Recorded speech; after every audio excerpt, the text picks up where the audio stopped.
Bonjour, je suis Jean-Michel Galette, je suis responsable de l'activité œnotouristique des caves Patriarches.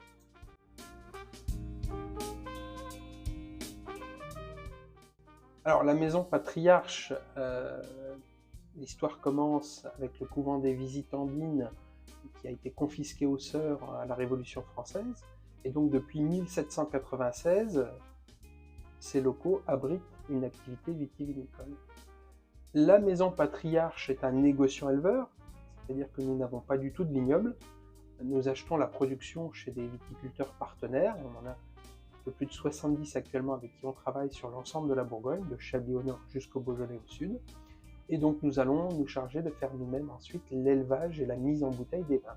Donc, toutes les étapes que l'on va rencontrer pendant que le vin est en tonneau, jusqu'à la finalisation de la bouteille. On n'a pas de processus particulier, en fait il faut s'adapter à chaque millésime, à chaque vin, et il faut respecter l'identité du vin. Donc c'est nos œnologues qui vont choisir le temps d'élevage avec plus ou moins de tonneaux neufs pour respecter justement le caractère et l'objectif de faire un grand vin.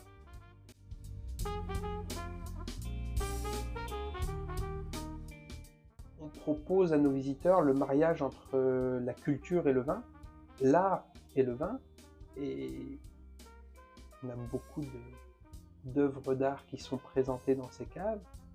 On peut peut-être considérer que chaque bouteille est aussi une œuvre d'art. Je dois admettre que j'ai beaucoup plus creusé la question depuis que nous exposons les œuvres avec Art in situ, et j'étais peut-être moins curieux par le passé. Et aujourd'hui, j'ai vraiment des œuvres et des artistes qui m'ont interpellé. Je vais penser à Chad, je vais penser à Patrick Land, je vais penser à Philippe Delanseigne pour ne citer que. Ça n'a pas toujours été des choix faciles. C'est comme pour nous quand on va aller sur un salon représenter notre maison, on ne peut pas emmener toutes les bouteilles de la cave, il faut en choisir quelques-unes. Là aussi, il a fallu choisir des œuvres, celles qui nous interpellaient peut-être le plus, celles que l'on voulait mettre en avant, faire découvrir.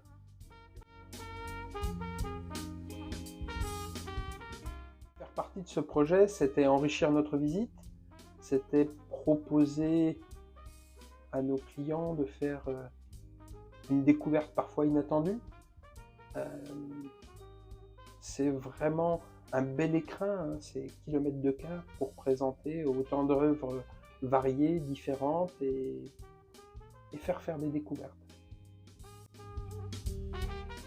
Merci à vous.